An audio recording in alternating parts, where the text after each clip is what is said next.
नमस्कार, मी सुनंदा दारवंडे आणि Jnanpith coaching classes मध्ये आपल्या सर्वांचे खूप खूप स्वागत आहे। चला तर मग आज आपण एक नवीन व्हिडिओ घेऊन आलेलो आहोत, जो व्हिडिओ सर्वांसाठी खूप खास असणार आहे। कुणासाठी तर ज्या गृहिणी आहेत ज्यांना इंग्रजी शिकायची आहे किंवा ज्यांना इंग्रजी शिकायची आहे, मुलांसाठी शिकायची आहे किंवा मग म्हणजे मुलांना शिकवण्यासाठी शिकायची असेल किंवा तुम्हाला स्वतः स्पर्धा परीक्षा किंवा कुठली परीक्षा द्यायची आहे आणि मॅडम आमचा इंग्रजीचा बिलकुल अभ्यास नाहीये, आम्हाला बेसिक पासून सुद्धा माहित नाहीये किंवा काही स्पर्धा परीक्षक असतील जे की ग्रामीण भागातून बिलॉंग करताय आणि त्यांना सुद्धा बेसिक पासून सगळं शिकायचं आहे, तर अशा सर्वांचा विचार करूनच हा व्हिडिओ आपण बनवत आहोत। तर चला हा व्हिडिओ पूर्ण शेवटपर्यंत बघायचा आहे, एकही पार्ट याचा मिस करायचा नाहीये, प्रत्येक गोष्ट लक्ष देऊन ऐकायची आहे आणि नोट डाऊन करायची आहे आणि अशाच नवनवीन व्हिडिओसाठी आपल्या चॅनलला सबस्क्राइब करायला विसरायचं नाहीये। चला तर मग मी जसं म्हटलं, गृहिणी असेल, विद्यार्थी असेल, नवशिक्षक असेल, नवशिक्षक म्हणजे ज्यांना ट्युशन स्टार्ट करायचं आहे किंवा नवीन जॉईनिंग केलेली आहे क्लासेसवर असेल किंवा स्कूलवर असेल आणि ज्यांना इंग्लिश शिकवायचं आहे मुलांना, पण कुठून सुरुवात करावी। ग्रामीण भागातील काही मुलं अशा असतात ज्यांना काहीच माहित नसतं, अशा मुलांना काय शिकवायचं, कसं शिकवायचं। डायरेक्टली आपण सेंटेन्स शिकवले, बोलायला सांगितलं किंवा फ्रेम करायला सांगितले तर ते अडखळतात, त्यांच्यात कॉन्फिडन्स नसतो। तर छोट्या छोट्या गोष्टी कशा शिकवायच्या हे सगळं आपण घेणार आहोत। तसेच स्पर्धा परीक्षेचे जे उमेदवार आहेत त्यांच्यासाठी सुद्धा। चला तर मग सुरू करूया। बघा, आता कुठलाही आपण भाषा जर म्हटली तर भाषेमध्ये काय असतं, वाक्य ठरलेले असतात। जे काही आपण बोलतो, जी काही आपली बोली भाषा असते, मातृभाषा असते, त्यामध्ये वाक्य बोलायचे असतात, बरोबर। परंतु त्यामध्ये आपण जर ग्रामरच्या हिशोबाने गेलं तर मग कर्ता, कर्म, क्रियापद किंवा सब्जेक्ट, ऑब्जेक्ट, वर्ब अशा गोष्टी असतात। मग हे नेमकं काय असतं ते बघून घेऊया। सब्जेक्ट म्हणजे सगळ्यांनाच माहिती आहे, सब्जेक्ट म्हणजे मॅम कर्ता असतो। नाही, आपल्याला कर्ता म्हणून सब्जेक्टला बघायचं नाहीये।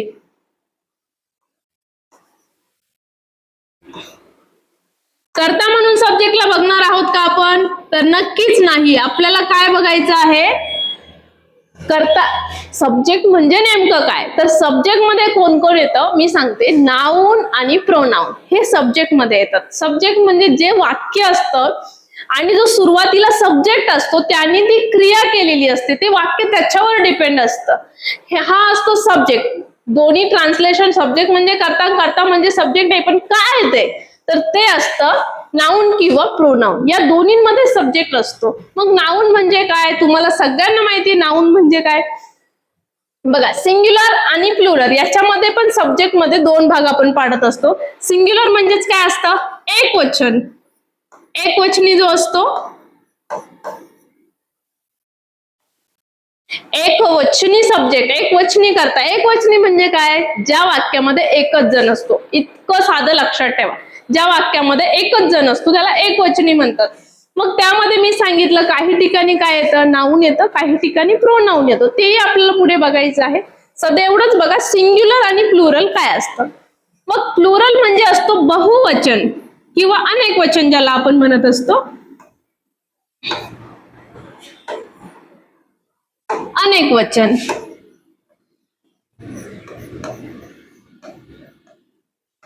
बघा, मग याच्यामध्ये सिंग्युलर सब्जेक्ट मध्ये आता ही असेल, शी असेल, इट असेल किंवा नाउन असेल। ही म्हणजे कोण, तर एखादा जो व्यक्ती असेल आणि त्या व्यक्तीचं नाव आपण पुन्हा पुन्हा न घेता काय म्हणतोय, समजा एखादा आशिष नावाचा मुलगा आहे, आशिष हुशार आहे, आशिष शाळेत जातो, आशिष जेवण करतो, असं म्हणण्यापेक्षा आशिष हा हुशार मुलगा आहे, तो शाळेत जातो, आपण काय प्रोनाउन वापरणार त्याच्याबद्दल, तो, त्याने, त्याचा। तर हेच असतं बघा प्रोनाउन, हे पण सब्जेक्ट मध्ये येतात। मग शी म्हणजे काय, तर मुलीसाठी वापरतो आपण, लेडीज साठी शी वापरतो, बरोबर। त्यानंतर इट, इट म्हणजे निर्जीव वस्तूंसाठी वापरतो, इटचा अर्थ होतो ते निर्जीव वस्तू कुठलेही असेल किंवा ऍनिमल असेल त्यांच्यासाठी पण आपण काय वापरत असतो,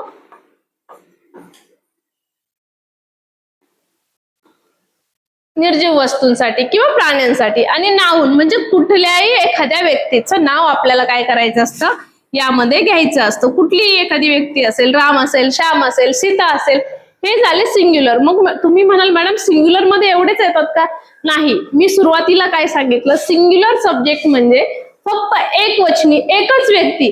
मग त्यामध्ये तुम्ही कॅट म्हणू शकता, डॉग म्हणू शकता, एव्हरीवन म्हणू शकता. मग मदर कुठे येणार? मदर पण तिथेच येणार. माय फादर कुठे येणार? तिथेच येणार.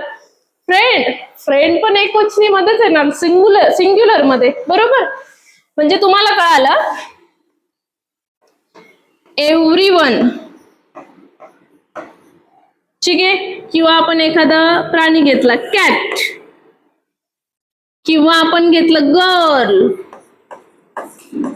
ठीक आहे. बघा, कारण आपण पाठ करताना हे शीट नाऊन पाठ करतो आणि जेव्हा असे वेगळे सब्जेक्ट येतात, तुम्ही स्पर्धा परीक्षा जर करत असाल तर वेगवेगळे सब्जेक्टनी मोठमोठाले सेंटेन्सेस असतात, तिथे आपण थोडंसं घाबरतो. गरज नाहीये घाबरण्याची. काही असलं तरी सब्जेक्ट हा ठरलेला असतो आणि सब्जेक्ट जसा ठरलेला असतो तसंच तो सिंग्युलर आहे की प्लुरल आहे हे पण ठरलेलं असतं. मग ते ओळखायचं कसं हे आपण शिकतोय. मग गर्ल आहे, किंवा आपण घेऊया डॉग असेल, किंवा माय मदर असेल. इथं मदर्स म्हटलेलं आहे का? नाही, मदर. फादर असेल, फ्रेंड असेल, माय फ्रेंड. हे असे काहीही सब्जेक्ट आले तरी ते काय असणार आहे? सिंग्युलर असणार आहे. आणि मी सांगितलं सब्जेक्ट मध्ये काय असतं? एक तर असतो नाऊन किंवा असतो प्रोनाऊन. नाऊन म्हणजे काय? तर नाम, कुणाचं नाव, जागेचं नाव असेल, एखाद्या व्यक्तीचं नाव असेल, एखाद्या ठिकाणाचं नाव असेल, ठीक आहे, किंवा प्राण्यांचे नाव असेल, हे काय झाले नाऊन. मग प्रोनाऊन म्हणजे काय?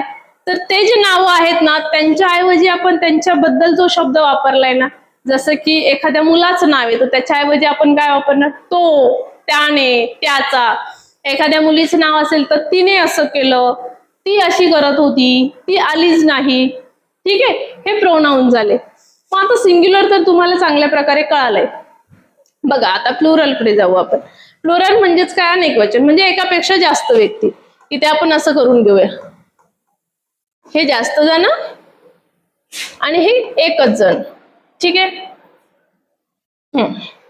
मग प्लुरल मध्ये वी असतं. वीचा अर्थ काय होतो? आम्ही. बरोबर? म्हणजे जास्त जणच असतात. आम्ही आपण कुणाला म्हणतो? दोन पेक्षा जास्त किंवा एकापेक्षा जास्त असेल तर दे. दे म्हणजे ते. आता बघा, बऱ्याचदा मुलांचा या दे मध्ये आणि इथे इट मध्ये थोडासा गोंधळ होतो. कशामुळे? याचाही मराठीत अर्थ ते असा होतो आणि याचाही मराठीत अर्थ ते असा होतो. परंतु जर तुम्ही देचा विचार केला तर जेव्हा जास्त जण असतात त्याच्यासाठी आपण दे म्हणजे ते माझे मित्र आहेत, दे आर माय पॅरेंट्स, ते माझे पालक आहेत, हे झालं दे. आणि इथे इट याचाही मिनिंग तोच आहे मराठीत ते, इथे पण ते. पण इट मी सांगितलं तुम्हाला निर्जीव वस्तूंसाठी वापरायचं असतं. जसं की तुम्ही स्कूल बद्दल बोलत आहात, माय स्कूल नेम इज केंद्रीय विद्यालय. इट हॅज, नंतर तुम्ही त्याच्याबद्दल प्रोनाउन काय वापरणार? It has 20 classrooms. ठीक आहे, हे झालं इट. किंवा ॲनिमल बद्दल बोलताय, इट हॅज टेल. एखादा प्राणी आहे त्याला काय आहे? टेल आहे. किंवा इट हॅज लॉंग नेक. कोण? जिराफ. जिराफला काय आहे? लॉंग नेक आहे. तर या प्रकारे या इटचा वापर होत असतो. कळाला असेल तुम्हाला इट आणि दे, याच्यानंतर चूक करायची नाही.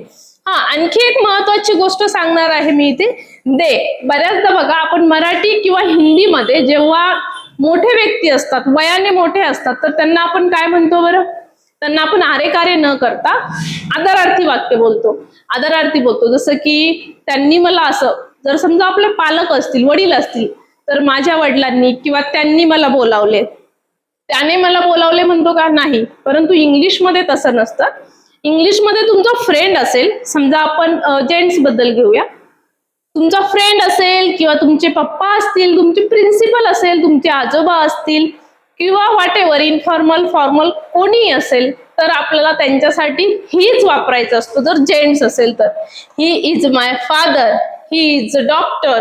ठीक आहे, असं नाही. मग ते मोठे आहेत मग दे म्हणणार का? नाही. बऱ्याचदा मी क्लासमध्ये बघत असते, मुलं जेव्हा बोलतात, वडिलांबद्दल बोलायचं असतं, प्रिन्सिपल बद्दल बोलायचं असतं, त्यांना वाटतं ही कसं बोलणार, ते तर मोठे आहेत, मग ते चुकून म्हणून टाकतात दे आर, जे की पूर्ण चुकतं. ठीक आहे. मग शीचंही तसंच आहे. जर समजा कितीही मोठी असेल व्यक्ती, लेडी, जर लेडीज असेल कितीही मोठी असेल तरीही आपल्याला तिच्यासाठी शीच वापरायचं असेल. She is a doctor, they are doctor नाही. एक असेल तर शी इजच म्हणणार आहोत आपण, बरोबर. हे नेहमीसाठी लक्षात ठेवा. ठीक आहे. मग यू, यू साठी काय असणार आहे? तू. यू म्हणजे तू. हा सुद्धा काय आहे आपला प्लुरल सब्जेक्ट असतो. You are my friend. यामध्ये दोन यू असतात, तू आणि तुम्ही. त्यानंतर प्लुरल नाउन म्हणजे प्लुरल नाउन मध्ये मग आणखी कोण येईल? इकडचेच घेऊया आपण. बघा, कॅट्स. एकापेक्षा जास्त झाले की प्लुरल याच्यामध्ये येणार अनेक वचन प्लुरल मध्ये. गर्ल, तर इथे गर्ल्स घेऊया. गर्ल्स. बॉईज. त्यानंतर आहे डॉग्स. नंतर मदर घेतलं होतं आपण, आता माय मदर्स, माय फादर्स घेण्यापेक्षा आपण दुसरं काहीतरी घेऊया. माईस. माईस सुद्धा कुठे येणार आहे? इकडे. फ्रेंड्स.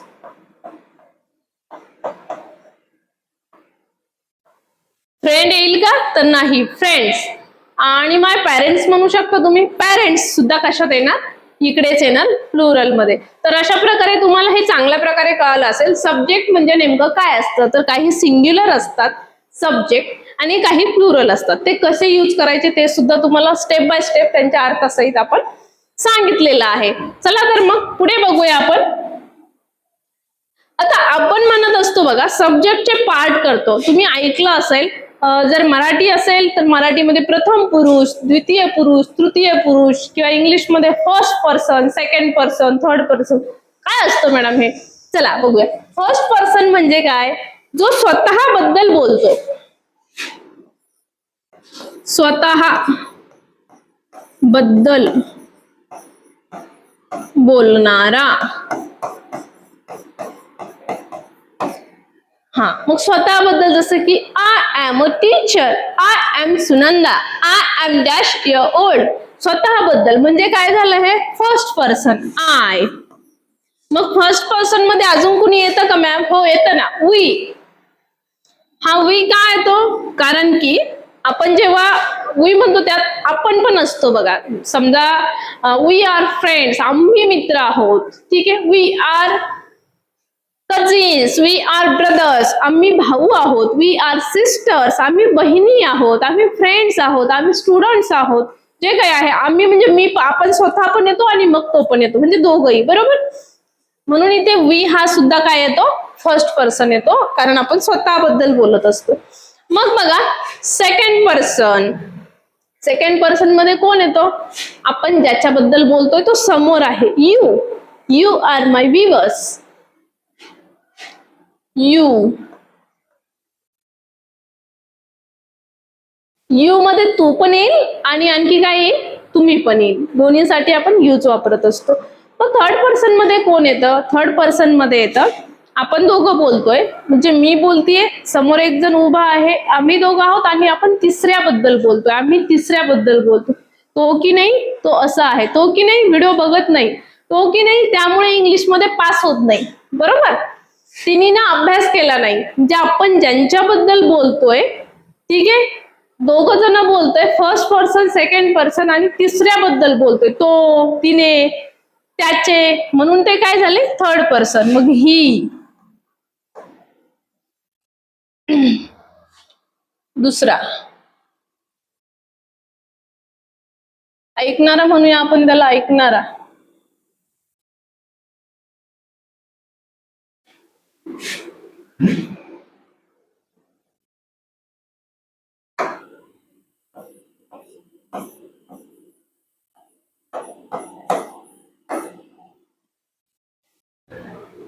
ऐकणारामध्ये यू. आणि हा आहे थर्ड पर्सन, जो ज्याच्याबद्दल आपण बोलतो, ज्याच्याबद्दल बोललं जातं, ज्याच्याबद्दल बोलले जाते.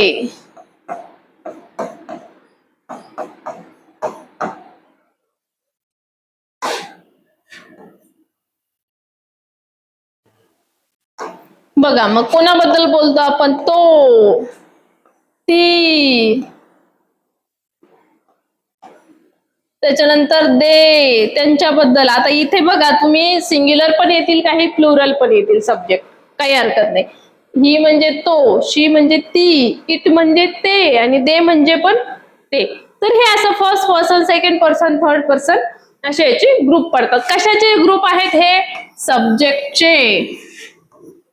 सब्जेक्टचे ग्रुप आहेत, जे की आपण सब्जेक्ट लिहित असतो त्याचे ग्रुप पडतात. ठीक आहे, हे फक्त माहिती म्हणून सांगितलं. याचा एक्झाम मध्ये फारसा तसा डायरेक्टली संबंध नाहीये, परंतु हे माहित असावं फर्स्ट पर्सन का म्हणतात, सेकंड पर्सन का, थर्ड पर्सन का. त्यानंतर सगळ्यात महत्वाचं म्हणजे सेंटेन्स बनवताना आपल्याला लागणारे हेल्पिंग वर्ब. हेल्पिंग वर्ब काय असतं मॅडम? चला बघूया. हेल्पिंग वर्ब 3 प्रकारचे माहिती आहेत आपल्याला. नसेल माहित बघून घ्या. हेल्पिंग वर्ब म्हणजे जे की वाक्यामध्ये वर्बच्या जागे काम करतात, म्हणजे हेल्प करतात ते वाक्यामध्ये वर्बला. ठीक आहे, मग बऱ्याचदा काही वाक्य असे असतात ज्याच्यामध्ये मेन वर्ब बिलकुल नसतात. मेन वर्ब काय ते पुढे बघूया आपण. मेन वर्ब बिलकुल नसतात. काही वाक्यांमध्ये फक्त हेल्पिंग वर्ब असतात आणि काही वाक्यांमध्ये हेल्पिंग वर्बही असतात, मेन वर्ब सुद्धा असतात. जसं की आय एम अ टीचर, याच्यामध्ये कुठलाही मेन वर्ब नाही, हेल्पिंग वर्ब आहेत. एकदा हेल्पिंग वर्ब बघून घेऊया. बघा, हेल्पिंग वर्ब टू बी ची काही रूप असतात, टू हॅव ची असतात आणि टू डू ची. हे पाठच करून ठेवायचंय तुम्ही. टू बी च्या रूपामध्ये बघा एम, इज, आर हे झाले आपले प्रेझेंटचे. एम, इज, आर कशाचे आहे? प्रेझेंट टेन्सचे. आणि वॉज, वर जे आहे पास्ट टेन्सचे आहेत. ठीक आहे, आपण इथे शाल विल चे नाही घेतले. टू बी मध्ये एम, इज, आर, वॉज, वर, एम, इज, आर, वॉज, वर लक्षातच ठेवायचे. हे टू बी चे फॉर्म आहेत आणि हे जे आहेत वाक्यामध्ये असतात हेल्पिंग वर्ब म्हणून हेल्प करतात ते. ठीक आहे, कशाला? वर्बला, मेन वर्बला सुद्धा बऱ्याच वाक्यांमध्ये. आणि बऱ्याच त्यांच्याशिवाय काही वाक्य इनकम्प्लीट असतात. ठीक आहे, टू बी मध्ये काय आहे मग? एम, इज, आर, वॉज, वर, वॉज, वर. वर याचा साऊंड होतो बऱ्याचदा, काही जण वेअर म्हणतात. ठीक आहे, टू हॅव, टू हॅव चे पण काय असतात? काही म्हणजे प्रेझेंटचे 2 आणि पास्टचा 1 अशा प्रकारे याचे 3 फॉर्म आहेत, 3 वर्ब आहेत helping verb. To have, have, has, had. To have, have, has, had असं लर्नच करून टाकायचं, टेन्शन घ्यायचं नाही. To be, am, is, are, was, were, shall will. Am, is, are, was, were, shall will. To have, have, has, had. मग had जो असतो तो असतो पास्ट टेन्स. आपण हळूहळू शिकूया, स्टेप बाय स्टेप शिकूया. सध्या जेवढं सांगते तेवढं लक्ष देऊन ऐका आणि नोट डाऊन करून घ्या. मग टू डू चे जे असतात डू, डज, हे दोन्ही झाले प्रेझेंटचे. हे दोन्ही झाले प्रेझेंटचे. ठीक आहे, त्यानंतर डीड झाला पास्ट. हे थोडस चुकलंय. डी लिहितो, DOES, डज असतो तो, डज. ठीक आहे, डू आणि डज हे प्रेझेंट टेन्सचे असतात हेल्पिंग वर्ब, आणि डीड हा पास्ट टेन्स. पास्ट टेन्स मध्ये एकच आहे. इथे बघा पास्ट टेन्स मध्ये टू डू चा डीड एकच आहे आणि टू हॅव चा सुद्धा हॅड एकच आहे. याचा फायदा तुम्हाला स्ट्रक्चर लर्न करताना सुद्धा होईल किंवा एक्झाम मध्ये डायरेक्टली सेंटेन्स सोडवताना सुद्धा होईल. तुम्हाला एवढं जरी लक्षात ठेवलं, हॅड पास्टचं सेंटेन्स असतं तरी सुद्धा तुम्ही ऑप्शन एलिमिनेट करू शकता. डीड हे सुद्धा पास्टचं असतं, यावरून सुद्धा तुम्ही काही ऑप्शन्स इलिमिनेट करू शकता. बघा, am, is, are, was, were, have, has, had, do, does आणि डीड हे झाले आपले helping verb. To be, to have आणि टू डू. यात आपण मॉडेल ऑक्झिलरीज घेतलेला नाही, कॅन, कुड, शुड वगैरे, फक्त हेल्पिंग वर्ब घेतले. इथे आपण शाल विल पण घेऊन टाकूया. शाल विल,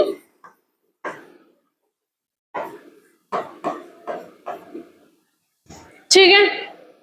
चला तर मग आता तुम्ही म्हणाल मॅम हे हेल्पिंग वर्ब तर झालंय, परंतु हे हेल्पिंग वर्ब कुठे कुठे कसे आपण वापरणार आहोत ते बघायचं आहे. म्हणजे कुठल्या सब्जेक्ट समोर कुठला हेल्पिंग वर्ब येणार आणि त्याचा अर्थ काय होणार. बघा, मग कुठल्या सब्जेक्ट समोर कुठला हेल्पिंग वर्ब घ्यायचा हेही आपल्याला कळालं पाहिजे. हे सगळ्यांना माहिती आहे. आय समोर आपण एम घेत असतो. I am. आय समोर डू सुद्धा येतो. I do. I have. मग आता यांची मिनिंग तर आय एम. एमचा मिनिंग होतो आहे. आहे. डूचा मिनिंग होतो करणे. हॅवचा मिनिंग होतो जवळ असणे. जसं की मालकीचे असणे. आपल्या जवळ म्हणजे जवळ नाही, आपल्या जवळ असणे.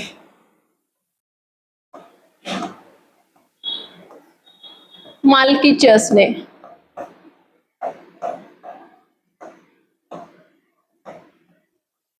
बघा याच्यावरून सुद्धा तुम्ही कितीतरी सेंटेन्सेस बनवू शकता. आणि आय म्हणजे मी. बघा आय म्हणजे मी. आय एम मी आहे.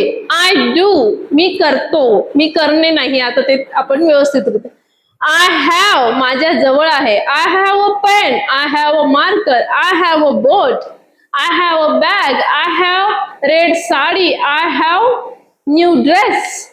I have many toys. I have many books. अशा प्रकारे त्याचं होऊ शकतो.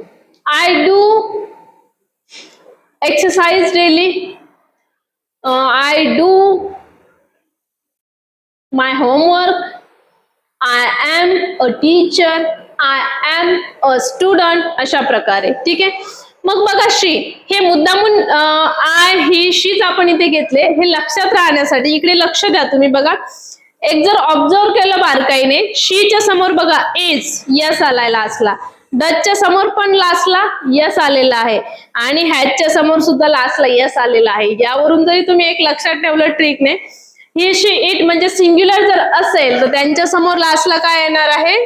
यस वालेच हेल्पिंग वर्ब येणार आहे. त्यांच्या समोर लास्टला काय येणार आहे? यस वाले हेल्पिंग वर्ब. जा. ठीक आहे. बघा मग यांचे अर्थ बघूया. शी इज. शी म्हणजे काय? ती. ठीक आहे. इज म्हणजे आहे. डज म्हणजे करणे. आणि हॅज म्हणजे मालकीचे असणे किंवा जवळ असणे.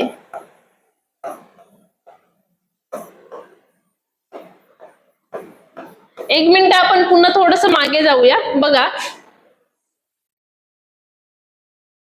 इथेच मिनिंग सांगून घेतलं आपण तरी चालेल. बघा एम म्हणजे काय होतं इथे? आहे. इज म्हणजे सुद्धा आहे. आणि आर म्हणजे फक्त हे दोन सिंग्युलर आहेत. सिंग्युलर सब्जेक्ट समोर आपल्याला घ्यायचे आहेत. आणि हा जो आर आहे तो प्लुरल समोर. आहोत आम्ही मित्र आहोत. आम्ही काय आहोत? फ्रेंड्स आहोत. We are friends. We are brothers. We are students. आम्ही आहोत. वॉज. वॉज म्हणजे हिंदीमध्ये म्हणणार आपण था.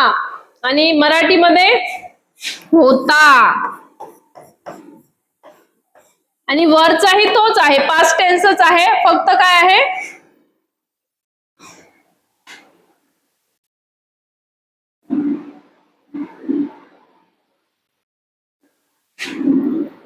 होता.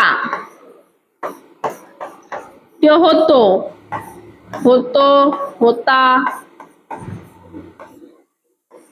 होते. तो आय वॉज स्टुडंट. मी विद्यार्थी होतो.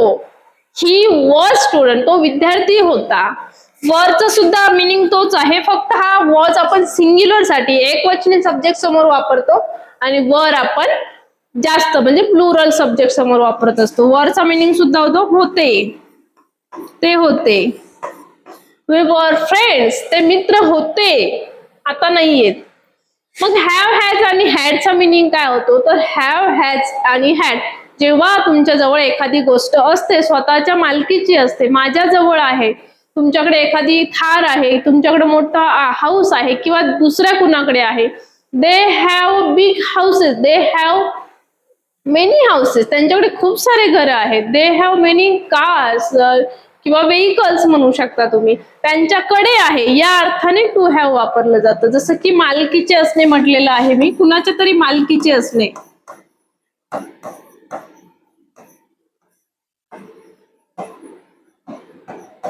ठीक आहे, किंवा जवळ असणे या अर्थाने असतं ते. मालकीचे असणे म्हणजेच जवळ असणे. मग हॅव आणि हॅज कसं, तर हॅव कुठे वापरायचं आहे, जेव्हा जेव्हा प्लुरल सब्जेक्ट असेल, कुठे आय असेल, वी असेल, दे असेल, यू असेल, या सगळ्यांसमोर हॅव आपण वापरणार. आणि हॅज कुठे, तर ही, शी, इट या सगळ्यांसमोर हॅज. मग हॅडचा मिनिंग काय, फक्त इथे जवळ असणे होतं आणि इथे जवळ होतं, आता नाहीये. मालकीचे होते, जवळ होते किंवा मालकीचे होते.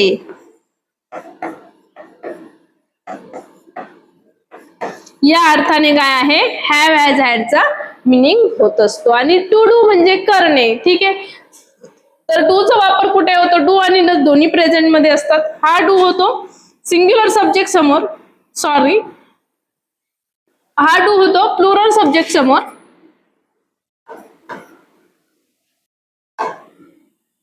प्लुरल समोर.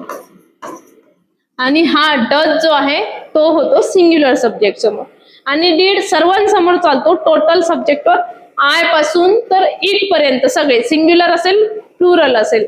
पास्ट मध्ये डीड दोन्हींसाठी, हॅडचंही तसंच आहे दोन्हींसाठी. आय हॅड नोटबुक, ही माझ्याजवळ नोटबुक होती समजा, I had notebook, he had notebook, she had तिच्याजवळ होती. कुठलाही सब्जेक्ट वापरा, सिंग्युलर वापरा, प्लुरल वापरा, त्याच्यामध्ये हॅड तुम्ही वापरू शकता. कोणत्या अर्थाने, एखादी गोष्ट तुमच्या जवळ होती हे जर तुम्हाला सांगायचं असेल तर. चला पुढे जाऊया. पुन्हा आपण तिथे जातोय, I am, I do, I have. तुम्ही प्रॅक्टिस करू शकता. She is, she does, she has a new dress, she is a good girl, she does homework, she does doing homework. हा, ही इज तो आहे. इज म्हणजे आहे, आपण घेतलेला आहे. इज म्हणजे आहे, डू म्हणजे, डज म्हणजे करणे, आणि हॅज म्हणजे जवळ असणे. बरोबर, जवळ असणे पुन्हा पुन्हा आलाय. पण इथे कोणत्या सब्जेक्ट समोर कोणता हेल्पिंग वर्ब वापरायचा हे तुम्हाला डायरेक्टली सरळ सरळ दिले. बघा, हे सिंग्युलर सब्जेक्ट आहे, आय, ही, शी. आता एक नेहमीसाठी लक्षात ठेवा, आय आपण स्वतःसाठी वापरत असलो, आय म्हणजे आपण सिंग्युलर असलो तरी सुद्धा आय समोर येणारे जेवढे काही हेल्पिंग वर्ब आहेत ते सिंग्युलर वाले येत नाही, एम सोडला तर. बघा, आय डू इकडे सगळ्यांसमोर डज येतो, आय हॅव इकडे हॅज येतो. ठीक आहे, म्हणजे आयला नेहमी प्लुरल वाल्या गटातच नेऊन टाकायचं, म्हणजे तुम्हाला लर्निंगला सोपं जातं, कन्फ्युजन होत नाही. मग पुढचे आहेत कुठले, तर पुढे आहेत वी, यू, दे. वी म्हणजे आम्ही, यू म्हणजे तुम्ही, प्लुरल वाले, आणि दे म्हणजे ते.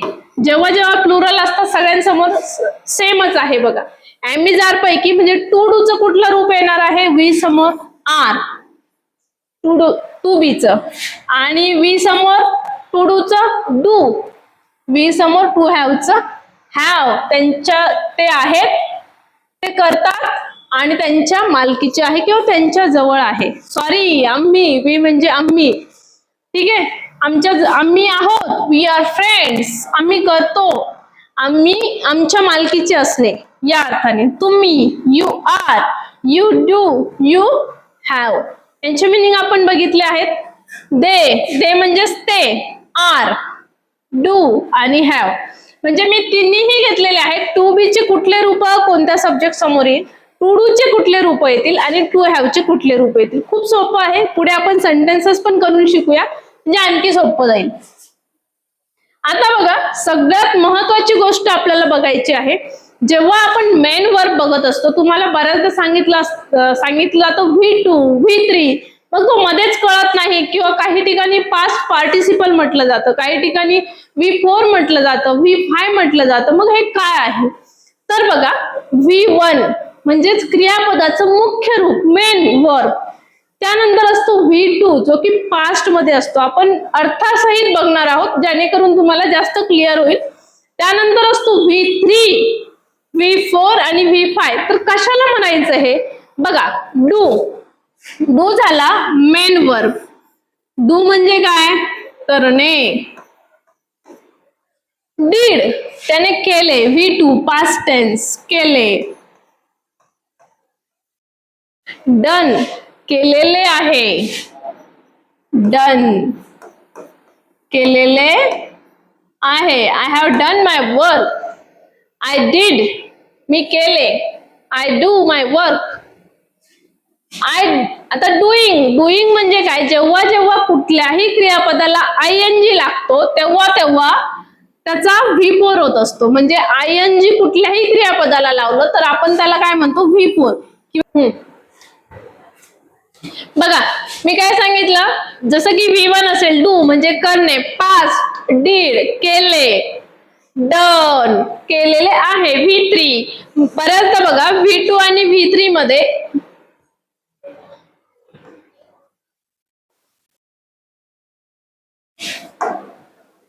V2 आणि V3 मध्ये काय असतं? ईडी लागलेला असतो. ठीक आहे, ईडी. काही ठिकाणी V1 V2 V3 तिन्ही सेम असतात. Cut cut cut. Read red read अशा प्रकारे. काही प्ले प्लेड प्लेड. काहींचे सेकंड आणि थर्ड सेम असतात. काहींचे तिन्हीही सेम असतात आणि काहींचे तिन्हीही वेगवेगळे असतात. Write wrote return, Singh sang संग असेही असतात. त्यामुळे ते तुम्ही जास्तीत जास्त सराव केल्याने समजणार आहे. इथे एवढंच लक्षात घ्या, V1 काय असतो? मेन वर्ब जो असतो तो असतो. V2 म्हणजे पास्ट टेन्स जसा की डीड केले त्याचा मिनिंग होईल. V3 डन केलेले आहे. V4 मध्ये 100% ING लागतो आणि ING लागलेले असेल तेव्हाच आपण V4 म्हणतो. डुईंग म्हणजे करत आहे. एखादी गोष्ट तुम्ही काय करताय? करत आहात सध्या. आय एम टीचिंग जसं की मी शिकवत आहे. I am teaching English grammar.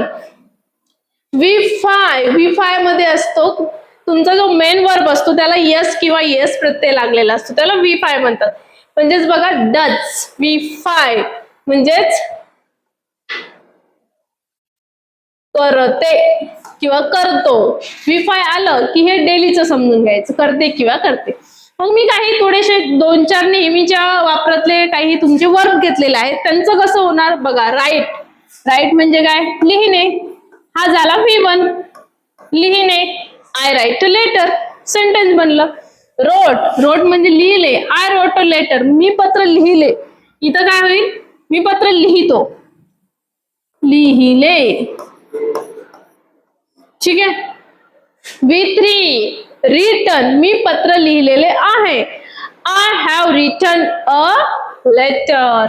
पण एक लक्षात द्यायचं आहे, जेव्हा जेव्हा आपण वाक्यामध्ये V3 घेतो ना तेव्हा आपल्याला हॅव हॅज हे घ्यावं लागतं. लिहिलेले आहे. लिहिलेले आहे.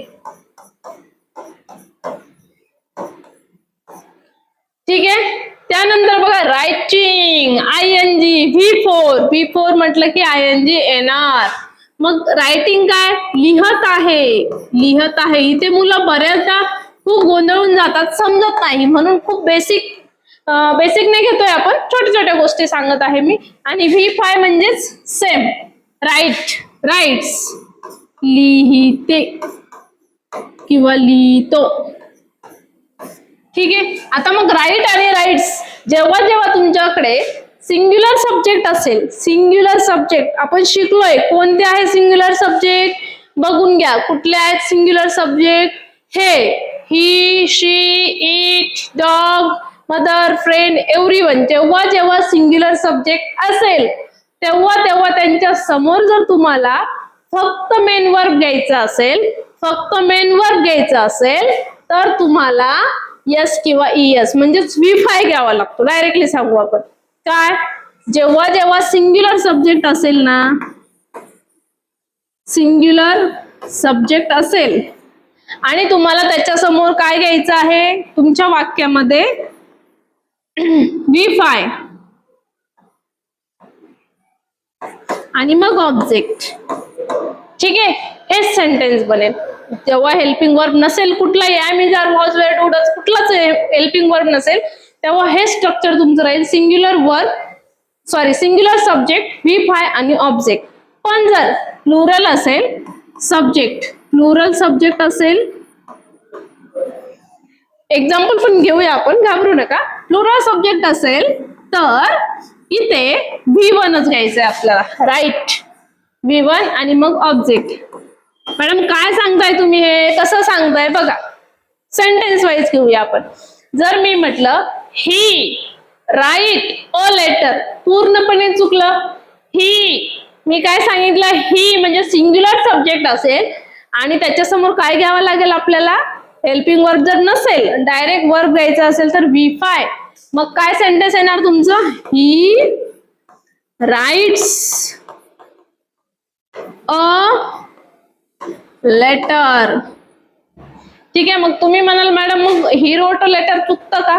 नाही चुकत.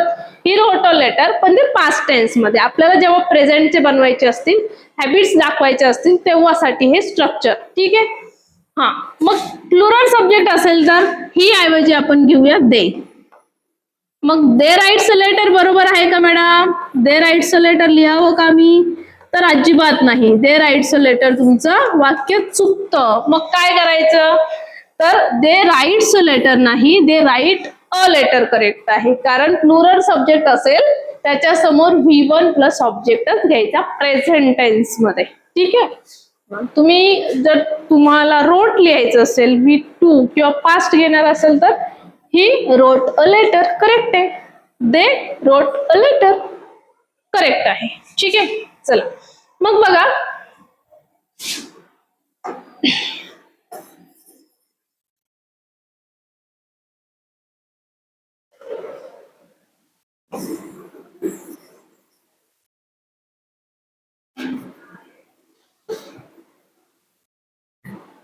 ठीक आहे. मग पुढचे प्ले. प्ले म्हणजे खेळणे, प्लेड म्हणजे खेळले, खेळले आहे, खेळत आहे, प्लेइंग, आणि त्यानंतर आहे प्लेज, V5. V5 pledge. आणि लास्टला बघा सिंग, गाणे गाणे, सिंग्स गाणे गाणे. त्यानंतर संग गायले, सिंग नो, सिंग संग सॅंग. सॅंग म्हणजे गायलेले आहे, सिंगिंग. V4 म्हणजेच काय येणार, गात आहे, आणि याचं V5 येणार सिंग्स, सिंग्स. ठीक आहे. म्हणजे गाणे गातो. अशा प्रकारे तुम्हाला V1, V2, V3, V4 आणि V5 काय असतं हे सुद्धा चांगल्या प्रकारे कळालेलं आहे. जेवढं जास्तीत जास्त बेसिक आपल्याला घेता येईल तेवढं घेण्याचा प्रयत्न केला आहे. पुन्हा एक व्हिडिओ तुमच्यासाठी घेऊन येईल मी, ज्यामध्ये सेंटेन्स स्ट्रक्चर पूर्ण बेसिक पासून आपण घेऊया. कशा कशा प्रकारे काळानुसार बदल होत जाईल, कसं कसं आपण बोलण्यासाठी यूज करू शकतो किंवा ग्रॅमॅटिकली सुद्धा. त्यामुळे आमच्या ज्ञानपीठ कोचिंग क्लासेस या चॅनलला सबस्क्राईब करायला विसरू नका आणि बेल आयकॉन सुद्धा क्लिक करा, जेणेकरून सर्व व्हिडिओचे नोटिफिकेशन येईल. आणि कमेंट करायला विसरू नका, लाईकही करा, जेणेकरून मला आणखी व्हिडिओ बनवण्यासाठी मोटिवेशन भेटेल. तोपर्यंत आता सध्या धन्यवाद. पुन्हा भेटूया नवीन व्हिडिओमध्ये.